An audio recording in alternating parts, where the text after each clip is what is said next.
Singhania Buildcon group presents Jana Gana मन property fest bumper lucky draw के साथ 20 जनवरी से 30 जनवरी तक। हम हैं सिंघानिया बिल्डकॉन।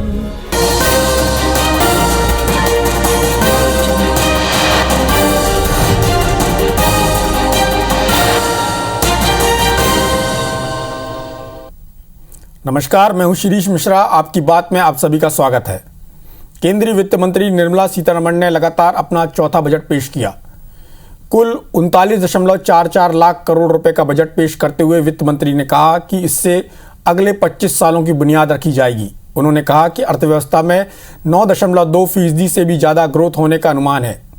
5 राज्यों के चुनाव के मद्देनजर केंद्र सरकार ने अगले 5 सालों में 60 लाख नई नौकरियां देने का वादा किया, तो गांव, गरीब और किसान के लिए भी कई बड़े ऐलान किए। लेकिन मोदी सरकार ने टैक्स स्लैब में कोई बदलाव नहीं करते हुए मिडिल क्लास को जरूर मायूस किया। तो कैसा रहा आम बजट 2022? मध्य प्रदेश और छत्तीसगढ़ के लोगों की उम्मीदों पर कितना खरा उतरा? कोरोना काल में सुस्त पड़ी अर्थव्यवस्था के लिए बूस्टर डोज साबित होगा या नहीं? तमाम पहलुओं पर चर्चा करेंगे, लेकिन उससे पहले देखते हैं एक रिपोर्ट।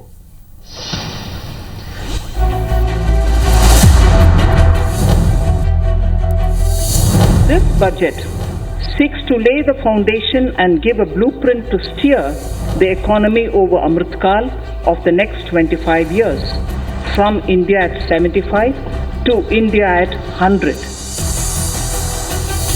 ये नए भारत के निर्माण का बजट है। ये 130 करोड़ भारतीयों की भावनाओं को समाहित करते हुए 25 साल का ब्लूप्रिंट बनाने का ये बजट प्रस्तुत हुआ। ये बजट अगले 25 साल का ब्लूप्रिंट है। संसद के अंदर करीब 1.5 घंटे के बजट भाषण के दौरान वित्त मंत्री निर्मला सीतारमण ने इसे जोर देकर कहा, तो संसद के बाहर भी बीजेपी नेता इसे दोहराते नजर आए। इसके बाद पीएम मोदी ने बजट को लोगों के अनुकूल और प्रगतिशील बताया। अवसर बनाए। अब सवाल ये उठता है कि कोरोना काल में पटरी से उतरी देश की अर्थव्यवस्था और महंगाई के मोर्चे पर बेदम जनता की उम्मीदों पर वित्त मंत्री निर्मला सीतारमण और मोदी सरकार क्या वाकई खरा उतर पाए? क्योंकि ना तो टैक्स स्लैब बदला, ना ही कोरोना से जुड़ी कोई रियायत है। वैसे यूपी समेत 5 राज्यों में होने वाले चुनाव को देखते हुए सबको उम्मीद जरूर थी कि मोदी सरकार बड़ी सौगातें देगी, मगर वित्त मंत्री ने इनकम टैक्स में कोई बदलाव नहीं करते हुए जहां सैलरीड क्लास को निराश किया है, तो डिजिटल एसेट में निवेश पर 30% का भारी भरकम टैक्स भी लगाया है।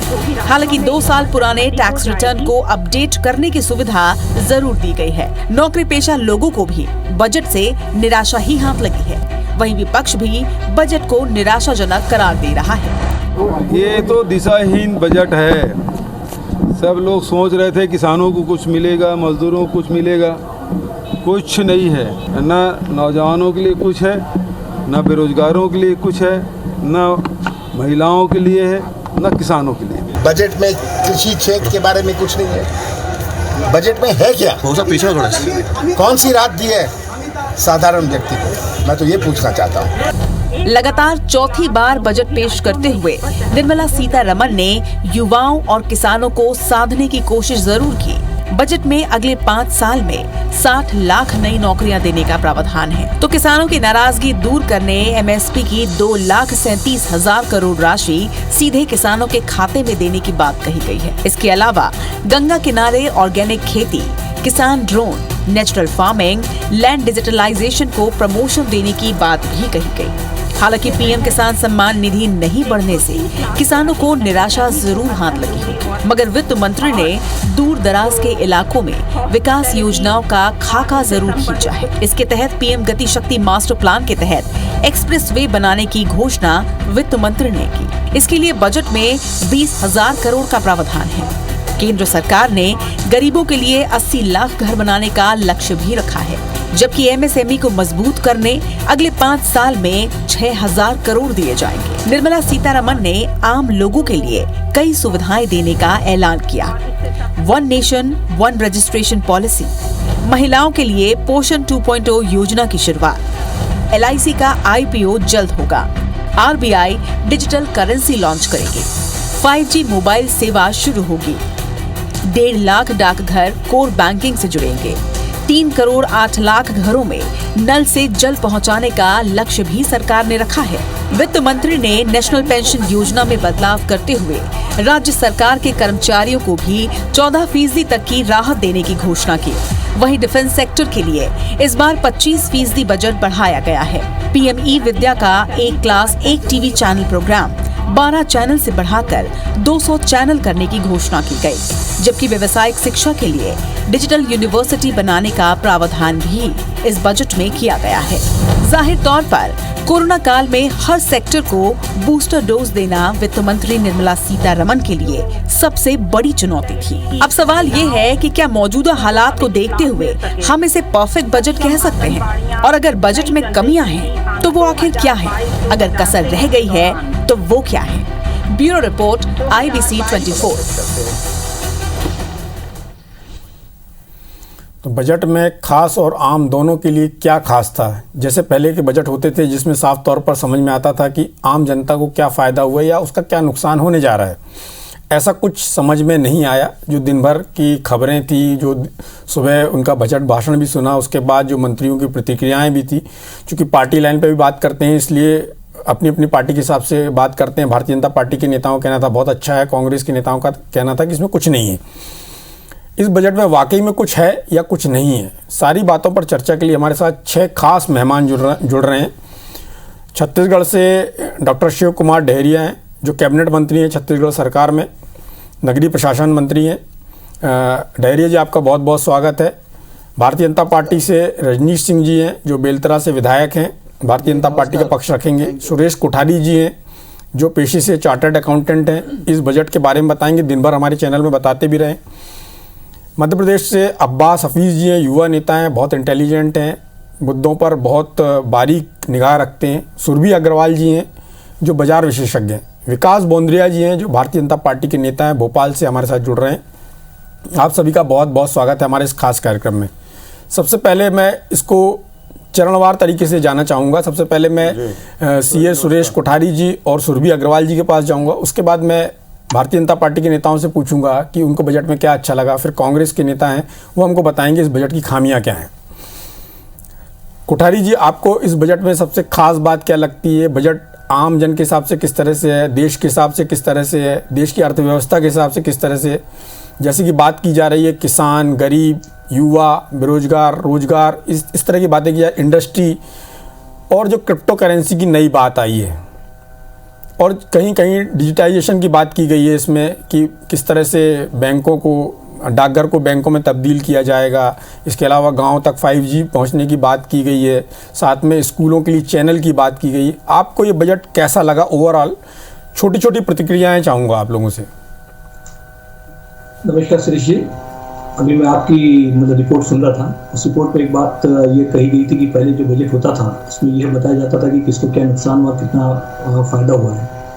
अब मुझे आज वित्त मंत्री जी का जब मैं बजट भाषण सुन रहा था, एक बात मुझे साफ हुई कि उन्होंने कहा कि जब टैक्स के बारे में वो जब अपना वक्तव्य देना शुरू कर रही थी तो उन्होंने कहा कि ये जो टैक्स रेजिम है ये स्टेबल है और प्रिडिक्टेबल है। तो इससे ये मुझे ऐसा प्रतीत होता है कि आने वाले समय में जो कि बजट की एक हाईलाइट होती थी टैक्स में कि रेट्स कम हो रहे, ज़्यादा हो रहे, ये अब चीज़ खत्म होने वाली है। यानी जो कि एक सुर्खियाँ बनती थी अखबारों की और टेलीविज़न चैनल्स में लोगों की कि टैक्स के रेट में ये बदलाव हुआ, वो बदलाव हुआ, अब मुझे लगता है धीरे धीरे ये चीज़ खत्म हो जाएगी। और वित्त मंत्री जी के इरादे से साफ लग रहा था कि टैक्स के जो स्लैब से ये बहुत लंबे समय तक यही रहने वाले हैं। बहुत मजबूरी हुई तो थोड़ा बहुत परिवर्तन जरूर होगा, बट इसमें कोई बहुत ज़्यादा चेंजेस आगे भी होने की संभावना नहीं है। और अब मैं आगे दूसरी बात करूं कि बजट में ओवरऑल कैसा रहा, तो अगर मैं एक अर्थशास्त्र के विद्यार्थी के रूप में देखूं तो बजट अपने आप में बहुत सराहनीय है। काफ़ी अच्छा बजट है, काफ़ी संतुलित है।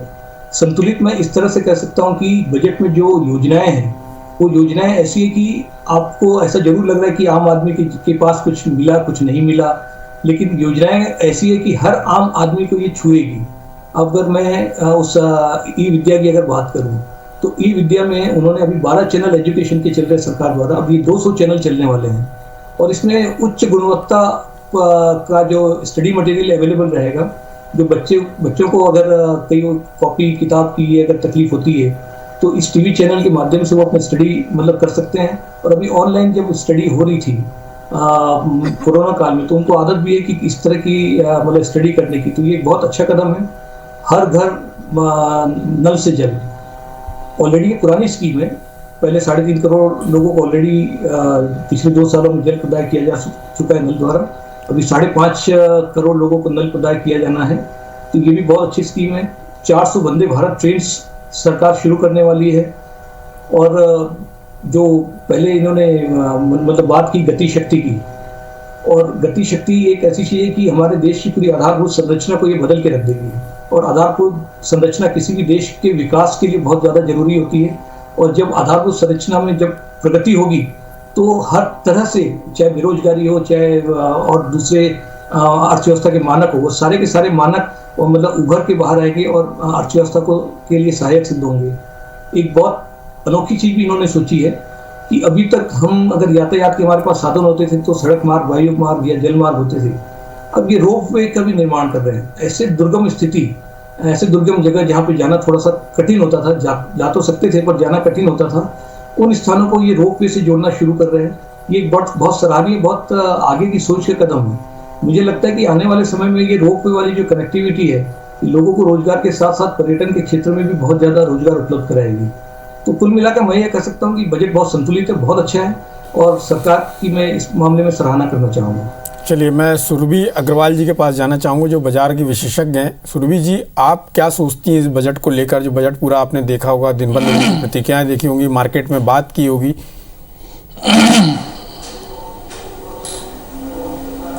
यस सर, एक्चुअली जो हम लोग आशा लगाए हुए बैठे थे कि टैक्स रिलेटेड कुछ अच्छा सभी लोगों को देखने में आएगा, परंतु वो टैक्स रिलेटेड कोई भी उन्होंने राहत नहीं दी है और ना ही स्लैब चेंज किया है। लास्ट ईयर स्लैब चेंज ना होने के बाद इस बार सब लोग एक्सपेक्ट कर रहे थे कि स्लैब चेंज होगा, परंतु इस बार कुछ ऐसा नहीं हुआ है। परंतु डायरेक्ट टैक्स में इन्होंने बहुत बड़ी राहत दी है। अगर आप 2 साल तक रिटर्न को सुधार सकते हैं कि कोई रिटर्न यदि आपकी जैसे 20-21 में आपकी रिटर्न में कुछ गड़बड़ी हो गई है तो आप 2024 तक उस रिटर्न को सुधार सकते हैं।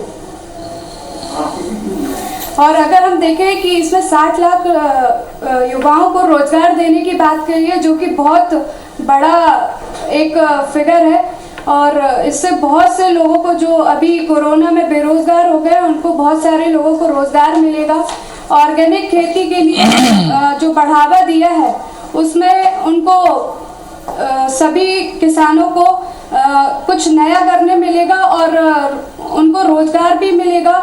और जो कीटनाशक एवं जो छिड़काव किए जाते हैं खेती पे, वो ड्रोन के माध्यम से करने का उन्होंने ऐलान किया है। तो इससे नई नई तकनीकें हमारे मिलेंगी और लोगों को रोजगार भी मिलेगा और बाजार में उससे अच्छा कलेक्शन भी हमको होगा उससे। सुरभि जी, बाजार के आप विशेषज्ञ हैं, व्यापारी वर्ग में इस बजट को लेकर क्या प्रतिक्रिया है? सर, जो स्टार्टअप्स हमारे यहाँ चलाए जा रहे थे, उन स्टार्टअप्स में जो टैक्स की छूट दी है, तो सभी व्यापारी वर्ग को भी स्टार्टअप्स, नए नए स्टार्टअप्स लाने का मौका मिलेगा। परंतु व्यापारी वर्ग जो जीएसटी में कुछ राहत चाह रहे थे और टैक्स स्लैब में राहत चाह रहे थे, वो नहीं दिया गया है।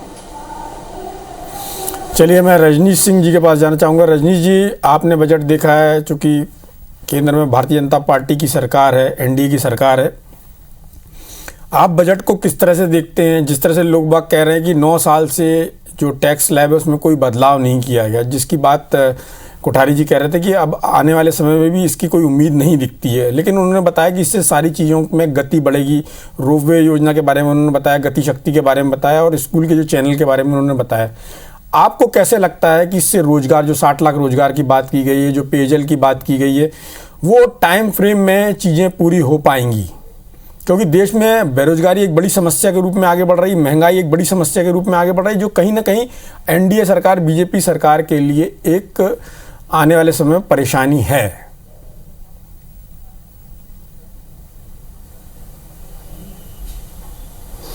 मिश्रा जी, मैं इस बजट का बहुत स्वागत करता हूँ। निश्चित रूप से पूरा देशवासियों के आशा आकांक्षाओं के अनुरूप बजट रहा है।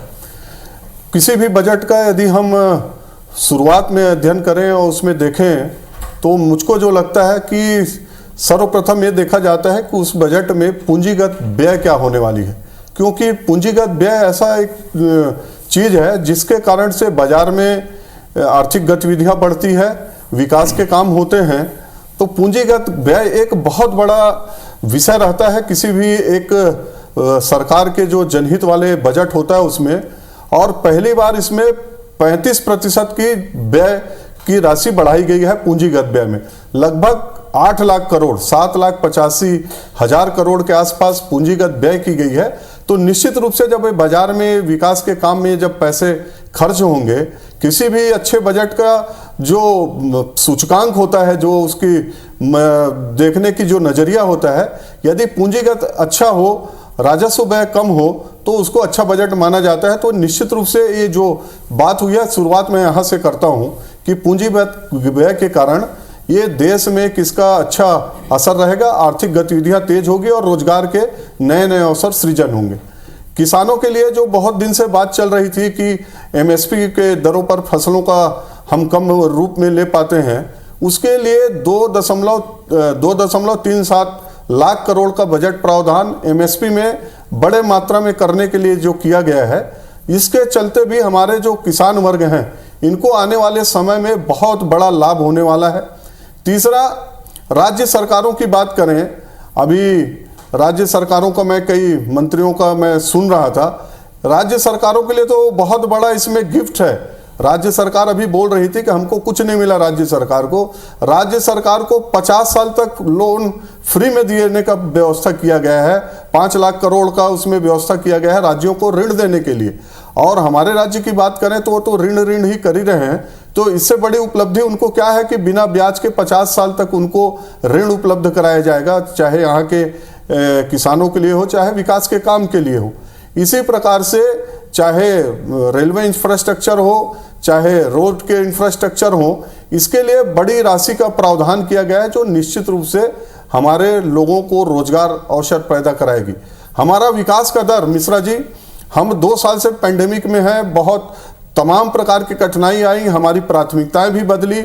हमारी प्राथमिकताएं कुछ और थी, लेकिन पेंडेमिक के कारण हम स्वास्थ्य सेवा में हमको ज़्यादा ध्यान देना पड़ा। फ्री वैक्सीनेशन 175 करोड़ लोगों को हो चुका है अभी, और इसको लगातार आगे बढ़ रहे हैं। तो निश्चित रूप से इसमें बड़ी धनराशि खर्च हुई। उसके बाद भी हमारी जो विकास की दर है, हम 1-2 देशों को छोड़ दे तो 9.2, जो हमारी कल्पना नहीं थी। बड़े बड़े अर्थशास्त्री कहते थे भारत का विकास दर 4.5 के आसपास रहेगा, उससे आगे नहीं बढ़ पाएगा।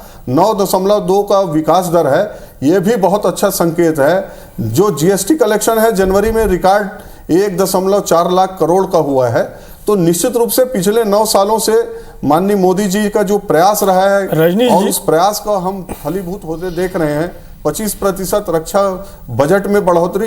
जी रजनी जी, आपने जीएसटी की बात की। जीएसटी पे केंद्र सरकार ने अपनी पीठ भी थपथपाई है कि जनवरी में उसको इतना कलेक्शन हुआ, जो बहुत ही उत्साहजनक है। लेकिन जिन राज्यों को जीएसटी का पैसा मिलना है, एक वो जिसमें छत्तीसगढ़ है जिसका बड़ा पैसा फंसा हुआ है, दूसरा मध्य प्रदेश को जिस तरह से कैन बेतवा लिंक के लिए उसमें 1400 करोड़ का प्रोविजन किया गया, साथ में इटारसी से लेकर विजयवाड़ा तक जो अलग से भाड़ा जो ट्रेनें जो चलती हैं उसके लिए अलग से जो डेडिकेटेड कॉरिडोर बनाने की बात की गई है। तो छत्तीसगढ़ को ऐसा क्या मिला आपकी निगाह में?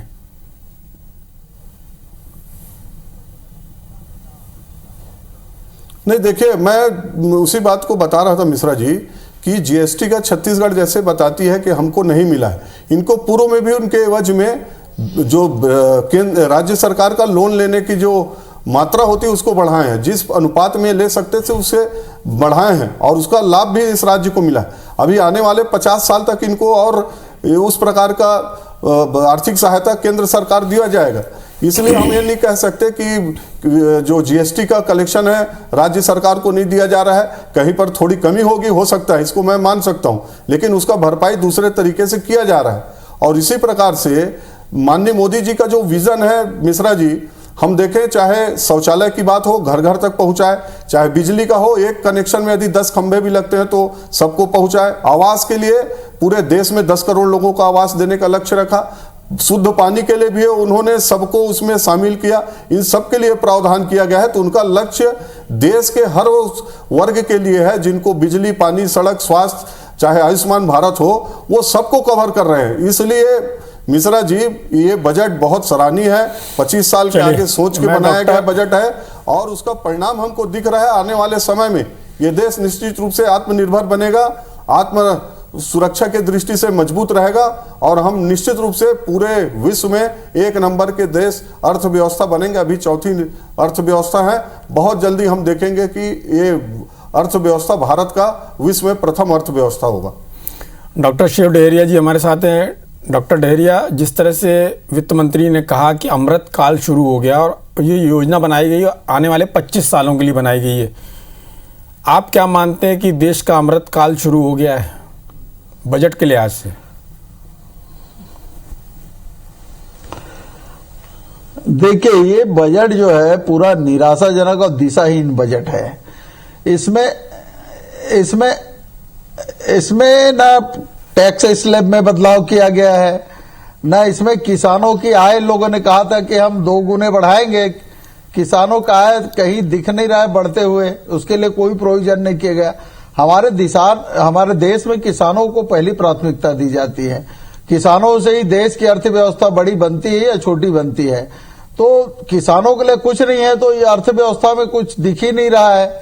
हमारे अन्य महंगाई जो बढ़ रही है उसको कम करने का कोई प्रोविजन दिख नहीं रहा है। हमारे जो मध्यम वर्ग के लोग हैं, युवा है, महिलाएं हैं, और खासकर महिला बाल विकास विभाग का बजट तो और कम कर दिया गया है। महिलाओं के और बच्चों के लिए जो सुविधाएं मिलनी चाहिए उसकी बजट में कटौती इस सरकार ने कर दी है। तो ये पूरी तरह से हमारे जो राज्य के ये बोलते हैं कि हमने जीएसटी कलेक्शन बहुत हुआ है। अब जीएसटी कलेक्शन में हमारे राज्य ने बहुत अच्छा परफॉर्मेंस दिया है, लेकिन हमारा जीएसटी का पैसा ही ये केंद्र नहीं दे रही है। इसके अलावा अन्य योजनाओं का जो पैसा है, जो सेंट्रल असिस्टेंस होता है, वो हमारे राज्य को नहीं मिल रहा है। इनके जो हमारे 9 सांसद हैं, कम से कम हमारे राज्य के जो पैसे नहीं मिल रहे हैं उसको दिलाने के लिए चिट्ठी लिखते, उसका भी कहीं कोई व्यवस्था नहीं है। स्वास्थ्य, हेल्थ केयर, रिसर्च, इन सब महत्वपूर्ण बिंदुओं पे काम होना चाहिए। कोविड के समय में जो सुविधाएं लोगों को मिलनी चाहिए, तो इस तरह का कहीं कोई दिख नहीं रहा है। 25 साल की बात करते हैं, अभी 2 साल के बाद तो चुनाव होने वाला है, 2 साल के बाद इनकी सरकार चली जाएगी। तो ये इस तरह के लोगों को बरगलाने का काम कर रहे हैं। दूसरा कोई बजट में विशेष कोई प्रावधान नहीं दिख रहा है। लोग महंगाई से हलाकान है। पूरे देश में डीजल और पेट्रोल के कीमत, आदरणीय इसी मोदी जी ने कहा था 2 लाख करोड़ नौकरियां हम हर साल देंगे। अब वो 2 लाख करोड़ नौकरियों के बदले नया लालीपाप लेके आए कि 50 लाख नौकरियां देंगे। ये क्या बात हुई कि आप 2 करोड़ हर साल देने की बात करते हो, अब कहते हो हम 50 लाख देंगे। जो पेट्रोल डीजल की बात कही थी हमारे आदरणीय मोदी जी ने कि हम उनको कम करेंगे, पेट्रोल डीजल के रेट 45 रुपया है, उसको हम करके 35 रुपया तक लाएंगे। आज ये पेट्रोल डीजल का भाव शतक मार लिया है। तो महंगाई बढ़ाने वाला ये बजट है और इसमें मध्यम वर्ग के लोगों को, महिलाओं को, बच्चों को और खासकर जो गरीब सेक्टर के लोग हैं, अनुसूचित जाति, जनजाति, पिछड़े वर्ग के लोगों के लिए इस बजट में कोई व्यवस्था नहीं है। आप देख लीजिए कहीं अनुसूचित जाति और जनजाति के लिए कोई व्यवस्था है क्या इस बजट में? हमारे जो मित्र हैं उन लोग बोल रहे थे बड़ा अच्छा बजट है, तो कहा जिसमें अनुसूचित जाति, जनजाति और पिछड़े वर्ग के लोगों के लिए कोई प्रावधान नहीं हो, महिलाओं और बच्चों के विभाग का बजट आपने कम कर दिया, ये क्या अच्छी बजट है? ये बजट पूरे देश में निराशाजनक डॉक्टर डहरिया, और ऐसा बजट तो इस देश में कभी आया नहीं था। डॉक्टर डहरिया, इस बजट से आपको छत्तीसगढ़ के लिए क्या उम्मीद थी जो पूरी नहीं हुई? छोटा सा उत्तर चाहूंगा। देखिए, हम लोग चाहते थे कि केंद्र की सरकार जो हमारे बकाया राशि है कम से कम जीएसटी का पैसा दे दे और जो अन्य योजनाओं का जो पैसा रोका है वो दे दे, लेकिन उसका भी कहीं कोई प्रावधान दिख नहीं रहा है। कुल मिला के बजट इसीलिए हम कहते हैं कि निराशाजनक है और दिशाहीन बजट है। चलिए, वक्त अभी एक ब्रेक का है। ब्रेक के बाद हम मध्य प्रदेश का रुख करेंगे, विकास बोंद्रिया जी से और अब्बास हफीज जी से बात करेंगे। इससे पहले कि मैं चर्चा को आगे बढ़ाऊं, यहाँ ये जानकारी देना जरूरी है कि छत्तीसगढ़ से हमारे साथ पूर्व मंत्री केदार कश्यप जी जुड़ गए हैं, भारतीय जनता पार्टी के प्रवक्ता के रूप में। केदार जी, आपका बहुत बहुत स्वागत है। नमस्कार। विकास बोंद्रिया जी, आप बजट को किस तरह से देखते हैं? क्योंकि इसमें मध्य प्रदेश को बहुत कुछ मिल गया है, ऐसा लग रहा है साफ तौर पर। आपकी पार्टी मध्य प्रदेश के लिहाज से इसको कैसा देखती है? देखिए, बहुत ही शानदार बजट है। हम 75वां साल स्वतंत्रता दिवस का मना रहे हैं। उस वक्त जैसा एक प्रोग्रेस के लिए, डेवलपमेंट के लिए प्लेटफॉर्म मिलना चाहिए, जंपिंग प्लेटफॉर्म मिलना चाहिए, मोदी जी की सरकार ने बिल्कुल उसी माफिक का बजट प्रस्तुत किया है। आप देखेंगे, बात कांग्रेस भले ही कर रही हो, गरीब को कुछ नहीं मिला, किसान को नहीं मिला। अरे भाई, गरीब के लिए मनरेगा योजना में इतना बड़ा प्रावधान 90,000 करोड़ का किया गया और गत वर्ष भी उसे खर्च किया गया। आखिर ये मोदी सरकार ही ने तो किया ना। देखिए, अभी मेरे भाई एक और बोल रहे थे कि किसानों के लिए कुछ नहीं किया। किसानों के लिए सबसे मुश्किल होती है कि उनके फसल उत्पाद बाजार में बिक जाएं। अगर सरकार एमएसपी के ऊपर इस मात्रा में किसानों से खरीदी करने जा रही है जो निर्मला जी ने अनाउंसमेंट किया है, तो यकीनन वो एक बहुत शानदार वैल्यू किसानों को उनकी फसल की दिलाने वाला है। और सरकार सिंचाई योजनाएं की बात कर ले, और मध्य प्रदेश में तो केन बेतवा योजना के लिए जो सरकार ने प्रोविजंस रखे हैं, मध्य प्रदेश के लिए एक उत्साह का वातावरण क्रिएट हो गया। बुंदेलखंड में हमारी जमीनें सिंचित हो जाएंगी, लगभग 67 लाख लोगों के घर तक पानी पहुंच जाएगा, पीने का पानी पहुंच जाएगा। मुझे लगता है कि इससे अच्छा बजट मध्य प्रदेश के लिए नहीं हो सकता था। मध्य प्रदेश हमेशा से केंद्र सरकार की योजनाओं को ज्यादा अमली जामा पहना के ज्यादा ग्रांट्स और ज्यादा सॉफ्ट लोन्स लेने में महारत हासिल कर चुका है। जो 1 लाख करोड़ का 50 साल का इंटरेस्ट फ्री लोन का प्रोविजन किया गया है, मध्य प्रदेश एक बड़ा शेयर उसका अपने यहाँ इन्वेस्टमेंट करेगा। और देखिए, जहां तक युवाओं की बात है, युवाओं के लिए रोजगार, एमएसई में कभी ऐसा प्रोविजन नहीं हुआ कि आपको guarantee emergency credit line scheme के लिए 15,000 करोड़ का प्रोविजन मिल रहा है। एमएसएमई के परफॉर्मेंस एक्सेलरेट करने के लिए पहली बार 730 करोड़ का प्रोविजन किया गया है। विकास जी, यहाँ तक कि कुछ लोग कह रहे हैं महिलाएं और एलपीजी की व्यवस्था पे। जी विकास जी, देश में एमएसएमई की संख्या कितनी है, कोई अंदाज होगा आपको? नहीं, देखिए, एमएसएमई की संख्या ही हमें आज के युग में रोजगार पैदा करती है साहब। मैं आपसे जो सवाल पूछ रहा हूं कि 15,000 करोड़, क्या 15,000 करोड़ सफिशिएंट होगा एमएसएमई के लिए? नहीं, देखिए, मैं क्या कह रहा हूं, ये इमरजेंसी क्रेडिट लाइन है जो कि गवर्नमेंट की गारंटी पे जो वर्किंग कैपिटल लोन्स एमएसएमई को सैंक्शनड है, उसमें वो कैसे ज्यादा 10 से 15% अपनी वर्किंग कैपिटल आवश्यकताओं को पूरी कर सके, उसका प्रावधान होता है। और जो बैंकर्स इजीली किसी भी एमएसएमई को बिना किसी पेपर वर्क के प्रोवाइड कर देते हैं। तो आप सोचिए ना कि उस एमएसएमई के लिए इस कोरोना युग में, जब डेवलपिंग इकोनॉमी में हम गुजर रहे हैं, उसे करने का ज्यादा मादा है, वक्त है, मौका है, वो उस क्रेडिट लाइन का उपयोग कर लेगा बिना किसी पेपर वर्क के, बिना किसी टायरसम प्रोसेस के। ये फायदा मिल रहा है ना। बाकी के जो फाइनेंसिंग प्रावधान है उसका तो वो एंजॉय करेंगे ही करेंगे। चलिए, मेरे साथ अब्बास हफीज जी भी हैं। अब्बास जी, आपको कैसा लगता है ये बजट?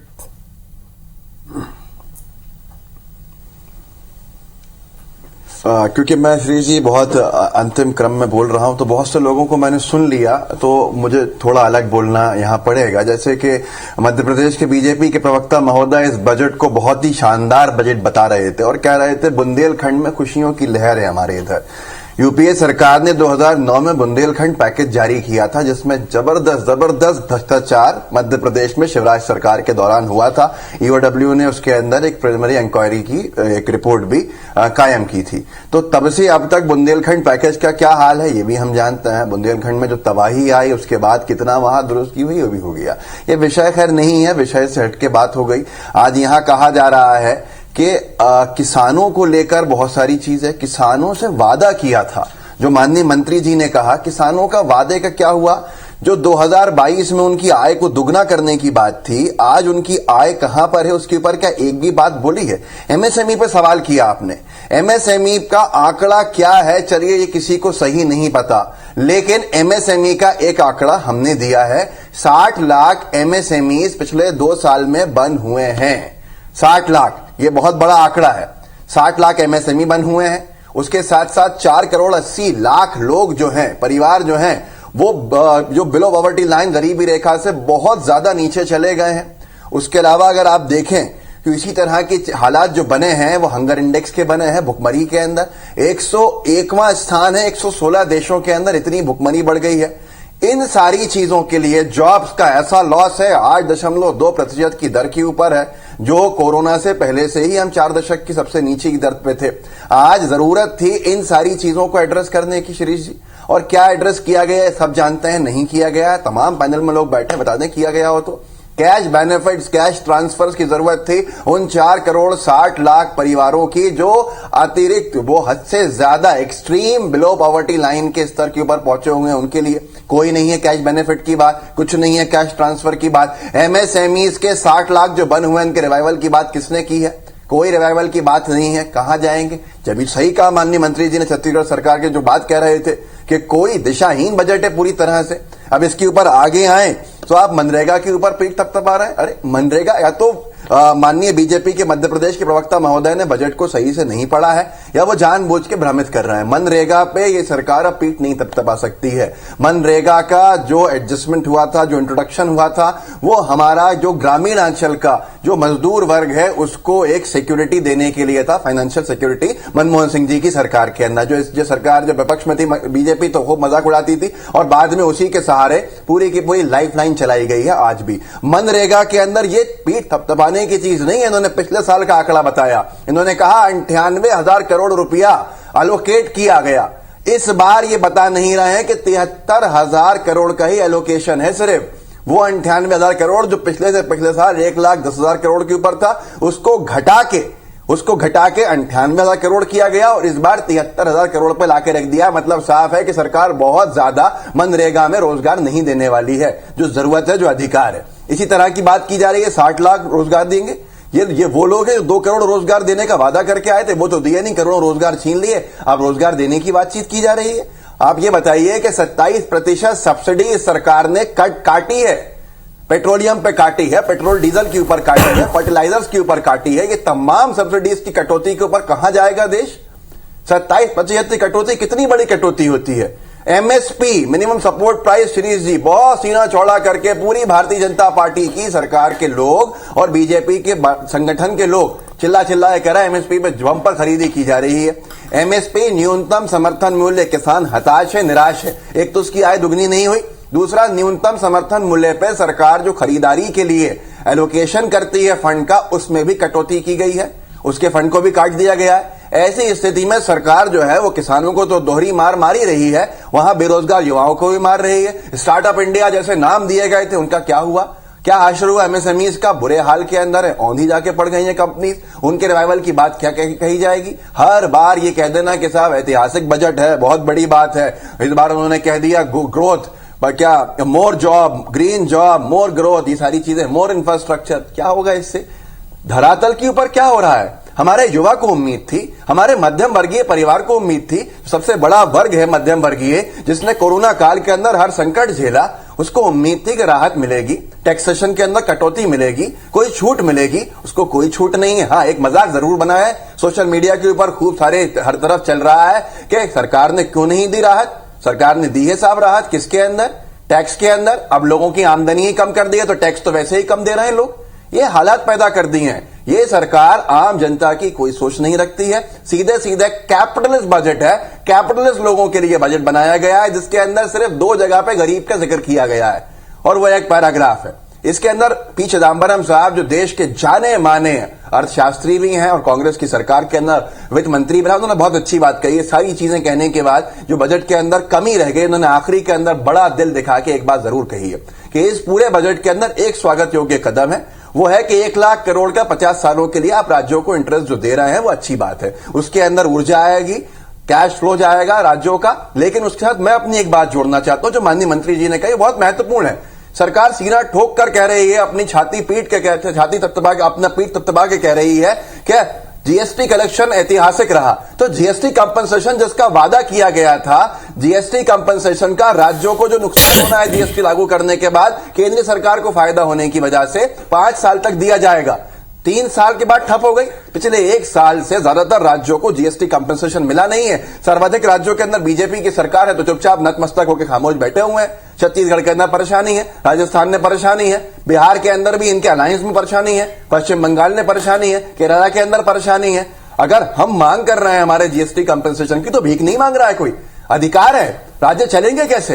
राज्यों को जिस हालत के अंदर छोड़ दिया है मोदी सरकार ने, वो बहुत चिंताजनक है। संघीय ढांचा है भारत का। आपने अगर जीएसटी लगा के हमारे अधिकारों को छीना, हमारे पैसे को आपने अपनी तरफ लिया, हमें नुकसान हुआ, तो उसका आपने वादा किया था, उस वादे का क्या हुआ?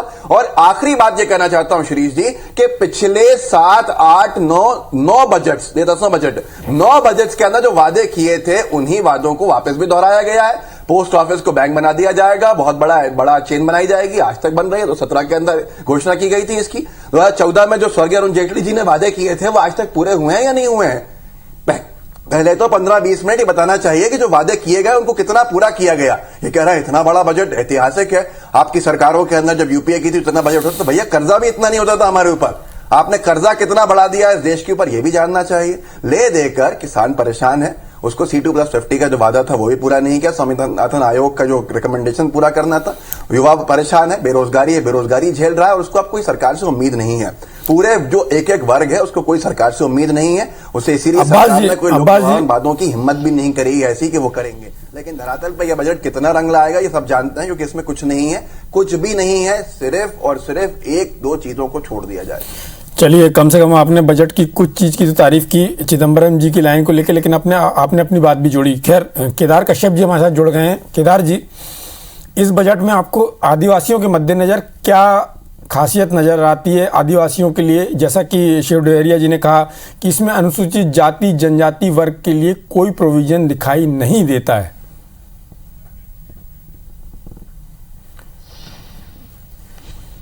तकनीकी कारणों से हमारा संपर्क नहीं हो पा रहा है। केदार कश्यप जी हमारे साथ जुड़ गए हैं। केदार जी, जिस तरह से मंत्री शिव डहरिया जी ने कहा कि इस बजट में अनुसूचित जाति जनजाति के लिए कोई प्रोविजन नहीं किया गया है, आपको क्या लगता है? देखिए, जो टोटल बजट है उस बजट पे गत वर्ष की तुलना में जो एसटी और एसटी के लिए जो प्रावधान किया गया, गत वर्ष मात्र 7,500 करोड़ का प्रावधान था। इस बार 8,452 करोड़ का प्रावधान एसटी के लिए किया गया है और एससी के लिए 11,000 करोड़ का बजट का प्रावधान किया गया है। और ये पूरा जो कार्यक्रम है, चाहे वो शिक्षा हो, स्वास्थ्य हो, इस क्षेत्र में लगातार सरकार का फोकस है। और तो छत्तीसगढ़ की यदि हम बात करें, छत्तीसगढ़ सरकार पूरी तरीके से दिवालिया हो चुकी है और सभी मामले में आज वो नकारे जा चुके हैं। ये तो हमारे देश के प्रधानमंत्री और हमारे माननीय वित्त मंत्री जी को हम धन्यवाद ज्ञापित करते हैं, वो जिन्होंने पीएम गति शक्ति के मान से उन्होंने 50 साल के ब्याज मुक्त ऋण के रूप में 1 लाख करोड़ रुपए का जो बजट प्रावधान किया है, वो हमारे छत्तीसगढ़ के लिए एक जीवनदायिनी साबित होगी। और यदि छत्तीसगढ़ के एसटी एससी का बजट के उपयोगिता के संदर्भ में बात करें, मैं आपके श्री जी आपको बताना चाहूंगा कि इस सरकार ने गत वर्ष जो कहते हैं यहाँ पर विशेष केंद्रीय सहायता के माध्यम से जो बजट मिला, उसका अभी तक यूसी नहीं दिया है। 3,507 लाख रुपए का यूसी विशेष केंद्रीय सहायता का अभी तक यूसी नहीं दिया है। उसी तरीके से जो 275(1) का जो कहते हैं 3,133 लाख का जो यूसी अभी तक इन्होंने नहीं दिया है। और जो हमारे जो प्रिमिटिव टाइप्स है, पीवीटी जो है, उनका जो 385 करोड़ का जो प्रावधान किया गया उसका यूसी नहीं दिया है। और यदि हम बात करें कहते हैं प्री मैट्रिक कहते हैं छात्रवृत्ति और पोस्ट मैट्रिक छात्रवृत्ति का, उसमें भी इन्होंने अभी तक यूसी नहीं दिया है। तो इस सरकार की जो मंशा है, ये सरकार नहीं चाहती कि हमारे यहाँ के जो ST लोगों को सरकार सीधे तरीके से उनको लाभ पहुंचाए। सरकार पूरी तरीके से कुंभकर्णी निद्रा में सोई हुई है। सरकार ने जिस तरीके से केंद्र ने जो सहयोग दिया है, चाहे एकलव्य विद्यालय के लिए हो, चाहे इंग्लिश मीडियम स्कूल के लिए, इंग्लिश मीडियम स्कूल के लिए भी केंद्र सरकार ने जो 46 स्कूल के लिए यहाँ पर जो बजट प्रावधान किया था, उसके लिए भी अभी तक जमीन की उपलब्धता सुनिश्चित नहीं करवा पाई है। तो ये सरकार कितनी गंभीर है हमारे ST लोगों के विकास के लिए, यह इस दृष्टि से आपका इस पूरा मामला समझ में आ रहा है। ये सरकार अपना यहाँ के लोगों का ST वर्ग के लोगों का हित पर कोई ध्यान नहीं देती। चलिए केदार जी, बात अभी केंद्रीय बजट को लेकर हो रही थी, लेकिन आपने छत्तीसगढ़ सरकार के संदर्भ में भी बात की, और ये तो जनता को तय करना है कि कौन सी सरकार किस तरह से बजट का प्रोविजन कर रही है, उससे जनता को कितना फायदा हो रहा है। और ये जैसे जैसे बजट के जो परिणाम सामने आएंगे, जो निर्णय हैं वो सामने आएंगे, तब पता चलेगा कि लोगों को वास्तव में कितना लाभ हो रहा है भी है या नहीं हो रहा। और केंद्र सरकार ने जो घोषणाएं की हैं, वो घोषणाएं धरातल पर कितनी सही उतरती हैं। जैसा कि अब्बास भाई ने कहा कि जो पहले की घोषणाएं थी उसमें से कितने पर क्रियान्वयन हुआ है वो भी देखने की ज़रूरत है, और केंद्र सरकार को ये बताना चाहिए। और ये जनता का हक भी है कि उसको जानना चाहिए, और केंद्र सरकार ये बताए कि उसने कितना काम किया और कितना काम करना बाकी है, और आगे का जो प्लान है वो टाइम फ्रेम में पूरा हो, ऐसा प्रयास होना चाहिए। इस चर्चा में भाग लेने के लिए आप सभी का बहुत बहुत धन्यवाद। नमस्कार।